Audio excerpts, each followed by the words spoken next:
I'm Dr. Orion Taraban, and this is Psych Hacks, Better Living Through Psychology. And the topic of today's short talk is Rise of the Beta. So folks online talk a lot about high-value men, alpha men, who can compete successfully both in life and in the sexual marketplace. We know that, all things being equal, women tend to mate and date hypergamously. That is, they tend to mate and date up status hierarchies.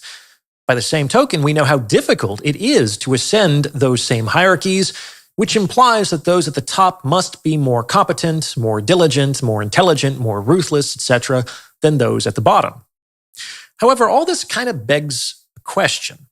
Namely, if alpha men are supposed to be at the top of social status hierarchies, then why is it that so many of our corporate leaders and cultural icons and elected politicians are such weak fucking dorks? Like, why don't we see alpha chads running the world? While we've seen a shift toward traditional masculinity as a positive in the most recent election cycle, why is it that so many leaders around the world seem to be beta males? Like, that shouldn't be possible, right? In fact, on the surface, it seems to be a flaw in our model. Shouldn't the guys at the top, no matter how they present themselves, be the alphas by definition? What is going on? It's a very interesting question. In today's episode, I'm going to offer a possible explanation for this phenomenon. To begin with, it's important to understand that the current situation is not the end state. This is not how things are supposed to look at the end of the game. What we're currently experiencing is an intermediary stage in a social movement that may or may not reach its conclusion depending on current and future events. Beta males in positions of power is not the desired end goal. It is merely a necessary step in the direction of that goal. The best analogy I've been able to come up with to explain what is going on comes from the TV show Survivor. Now, I'm not a Survivor superfan, but I'm familiar with the premise, and I find the program absolutely fascinating from a social psychology perspective. Winning the game depends on correctly adapting a fluctuating system of strategies in a constantly changing social milieu. It's not enough to be the smartest or the strongest or even the most well-liked. It's realpolitik with real people. They've produced nearly 50 seasons of the show already, so even if you've never seen it, you're likely familiar with the premise. In any case, in one of its nearly 50 seasons, Survivor conducted a gender-based experiment and pitted men against women. Though the team started out in equal numbers, only women made it to the end game. All the men had been eliminated. And this outcome is particularly surprising given how the game began. At the beginning of the competition, when the men and women were segregated, the women didn't win a single contest. Actually, no, it's not fair to say they didn't win. They didn't even come close to winning. It was a bloodbath. The men were destroying the women on every single challenge the game presented. Not only that, but the villages, like the way the two teams were living, were completely different. The men had formed a cooperative system. They constructed shelters, marshaled fire, and were eating game. They were living fairly comfortably, given the rather primitive environment they found themselves in. On the other hand, the women were basically huddling under rocks, wet and cold. They didn't have the skills or the systems to construct even a tenth of the men's infrastructure. And of course, the better the relative conditions, the easier it was for the men to maintain their competitive advantage. So given all this, how did the men go from being absolutely dominant to being voted out of the game? How did the women pull off this coup? It's an interesting question. Pause the episode now and see if you can figure it out.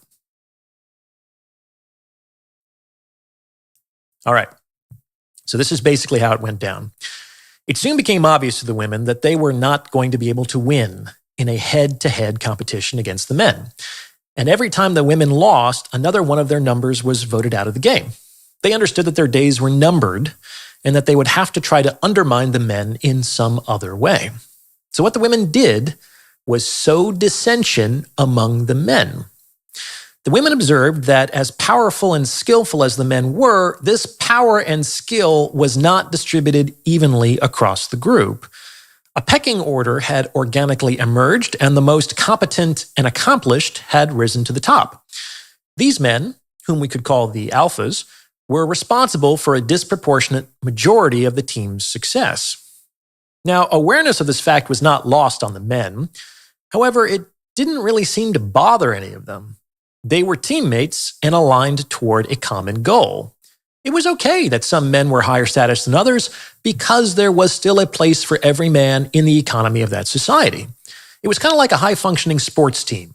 The whole team could acknowledge their best players as their captains and yet not impede their ability to work together successfully. In fact, this kind of hierarchy probably makes a team's success more likely, as the team has functionally endowed certain individuals with executive functioning, which can expedite decision-making and cooperation. That said, the women were able to create dissension in the ranks by sowing doubt among the lower status men. They found some pretext or other to corner the lower status men and basically said, look, we get it. You won. We're screwed, and our time here is limited. We're not going to win. But before you start celebrating, you've got to consider, as soon as we're gone, who do you think is going to be next? Huh? Do you think you're going to beat out those alphas? As soon as we're gone, you're next on the chopping block. We can't beat those guys, but let's be honest, neither can you. So let's form an alliance against the alphas for our own mutual self-preservation. Now, on some level, this was a rational argument. However, the women also spiced this offer with a couple of emotional tidbits. First, they played on the beta male's pity by damseling. They made an uncommon show of their misery and helplessness in order to evoke a helping response from these men, which they eventually succeeded in doing. Before too long, these betas were sharing food and fire with the women, their competition. So by plucking on male heartstrings, the women were able to create a fifth column inside of the men's village in order to secure instrumental support, something that the alphas would be less likely to do. Second, the women lightly flirted with the betas and suggested the possibility of relationship further down the road.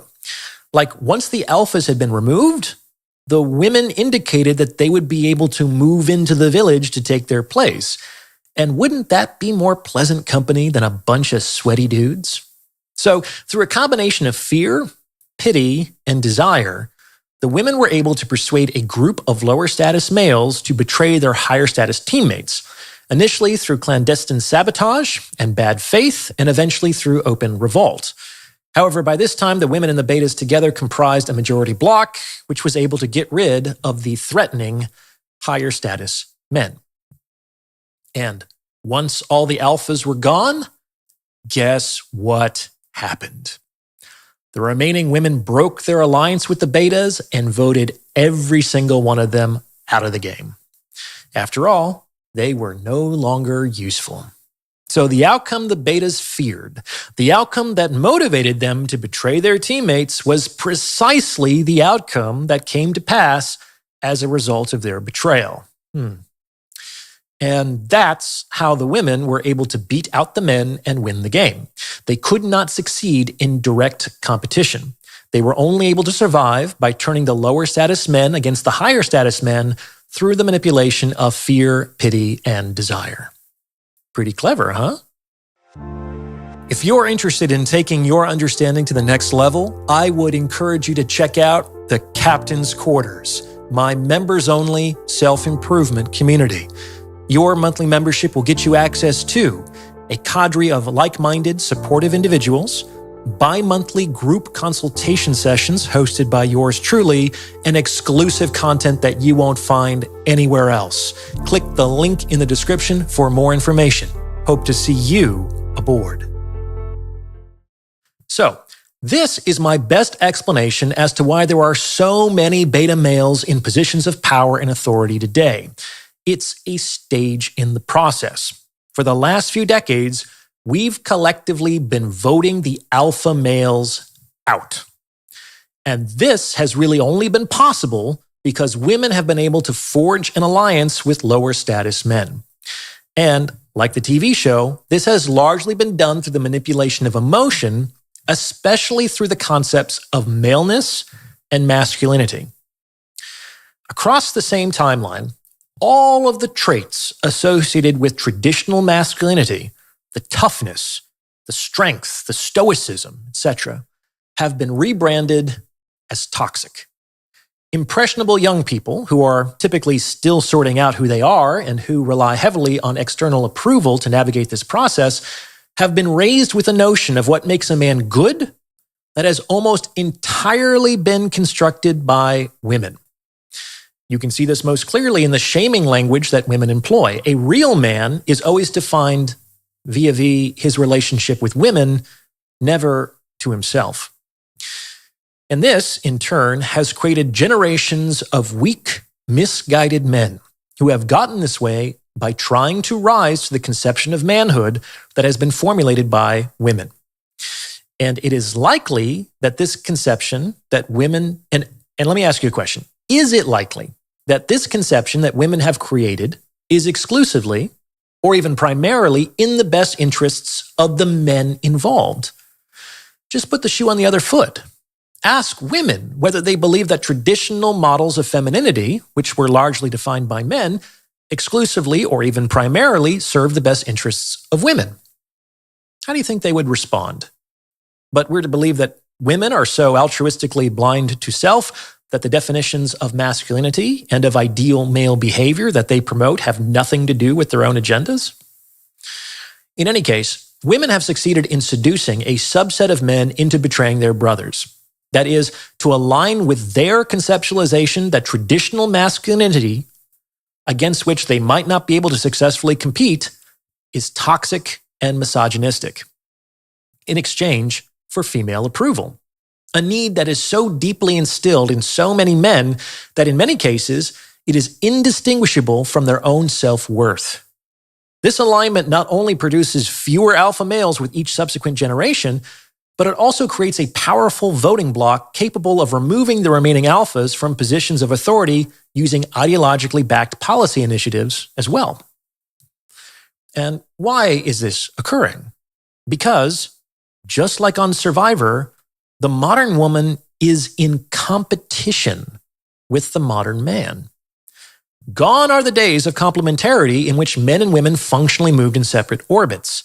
The modern woman is in her masculine, and she has chosen, or has been forced, or has been incentivized, depending on your perspective, to enter into historically male social domains and carve out a space there. They want money and power and status and recognition. And to get those things, they have to beat out the men who also want those things. The issue is that, just like on Survivor, the alpha males are extremely difficult to beat in direct competition. Like even the other men couldn't beat them. So these men have to be removed from the game if women have a chance of occupying the highest positions of power and authority. And the play for the last several decades has been to make all the traits and attributes associated with these alpha men morally reprehensible. Morally reprehensible. This has been done by controlling the narrative of what makes for a real man or a good man, and increasingly through moralization masked as medicalized language. Only the most strong-willed and disagreeable of men are able to resist this, especially if it is fed to them from the time they are young boys, as yet incapable of critical thought. In their zeal to prove that they are not like the other guys and to secure a female approval that has become indistinguishable from their own self-worth, women and lower status men have teamed up to rid the world of alpha males and all they represent. And that is where we find ourselves today. The process has begun, but it hasn't yet been completed. Whether or not the intended outcome is obtained largely depends on whether or not these lower status men wake up. Play the tape forward, guys.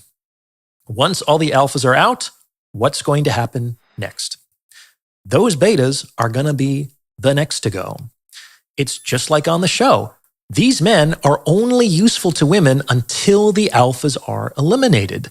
Women can and do outcompete beta males all the time. they are not an obstacle to their victory. These men will have served their purpose. And like the nice guy providers that end up divorced when their wives no longer need anything from them, they will be summarily dismissed once they have outlived their usefulness. Make no mistake, women are in direct competition with men. And if you can't win through direct confrontation, then you have to resort to guerrilla tactics. That is reasonable. After all, all's fair in love and war. Now, whether women will actually be better off if they're the ones occupying the positions of power and authority is an open question. As you'll recall on Survivor, their village wasn't functioning particularly well, and I don't think it ever did. Even after they moved into the vacancies created by the eliminated alphas, they lacked the skills and the systems to maintain the community they had inherited. However, this was kind of a moot point as the game ended once they had won. They had no reason to think past the point of securing the highest position. On the other hand, this is not how the real world works. The game does not end once someone is invested with power and authority. In point of fact, it only just begins. And in my opinion, it's in everyone's, men and women's, everyone's best interests if the most competent and capable people, whoever they turn out to be, are the ones running the show. When this occurs, things tend to work, and there tends to be a place for everyone. It's not a perfect system, nothing is, but it certainly beats the alternatives. What do you think? Does this fit with your own experience? Let me know in the comments below. And please send this episode to someone who you think might benefit from its message, as it is word-of-mouth referrals like this that really help to make the channel grow. Anyone looking to join my free weekly newsletter, in which I write original content, or to book a paid consultation one-on-one with me, can do so on my website. There's also my book, The Value of Others, and my member community, The Captain's Quarters. The links to everything are in the description below. If you like the content here, there's a lot of great value in these other resources. Check them out. As always, I appreciate your support, and thank you for listening.